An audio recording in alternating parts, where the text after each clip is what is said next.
আসসালামু আলাইকুম ওরহমতুল্লাহ।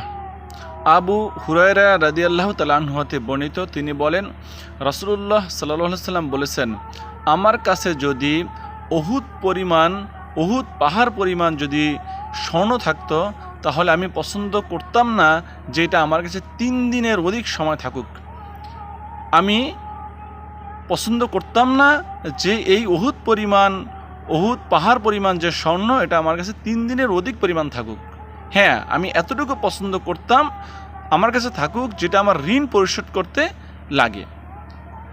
দেখেন কত গুরুত্বপূর্ণ একটা কথা। মহানবী সাল্লাল্লাহু আলাইহি সাল্লাম বলেছেন যে যদি আমার কাছে যদি উহুদ পাহাড় পরিমাণ স্বর্ণ থাকতো, সেইটা আমি পছন্দ করতাম না যেটা আমার কাছে 3 দিনের অধিক সময় থাকুক, কিন্তু আমি এতটুকু পছন্দ করতাম যে আমার কাছে থাকুক যেটা আমার ঋণ পরিশোধ করতে লাগে।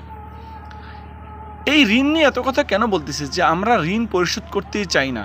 আমরা ঋণ নেওয়ার পরে ভাবি কি এটা মনে হয় আমার সম্পদ, আমি আর কেউ এটা কোনোভাবেই পরিশোধ করতে চাই না। অথচ আমাদের এই ঋণ পরিশোধ করা উচিত। আপনি মনে করতেছেন যে আপনি দেশের জন্য কাজ করবেন, দেশের মানুষের জন্য কাজ করবেন, আপনি জনগণের জন্য কাজ করবেন, আপনি একটা দেশের মডেল হবেন, ভালো মানুষ হবেন, অথচ আপনার ঘাড়ের উপরে বিশাল বিশাল বোঝা, আপনার ঘাড়ের উপরে এমন বোঝা চাপানো আছে, ঋণের বোঝা, 100 কোটি 200 কোটি 500 কোটি যে ঋণের বোঝা আপনার ঘাড়ে চাপানো আছে। তাহলে আপনি কিভাবে মানুষের কল্যাণে কাজ করবেন? আপনি তো মানুষের কল্যাণে কাজ করতে পারবেন না, কারণ আপনার তো ঋণের বোঝাগুলো আপনাকে খালি ধাক্কাচ্ছে। তাহলে আপনার ওই ঋণের বোঝাকে নামাতে হবে, তারপর আপনি মানুষের কল্যাণে কাজ করবেন। তো এই জন্য আমরা ভালো মানুষ হই। প্রথমে আমি ভালো মানুষ হই। আপনি ভালো মানুষ কি না এটা আপনি কীভাবে বুঝবেন?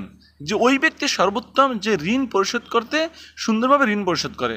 আপনি যেহেতু ঋণ পরিশোধ করতেছেন না সুন্দরভাবে, তার মানে আপনি ভালো মানুষ তো না। আপনাকে ভালো মানুষ হন, তারপরে আপনি মানুষের কল্যাণে কাজ করার চিন্তা ভাবনা করেন।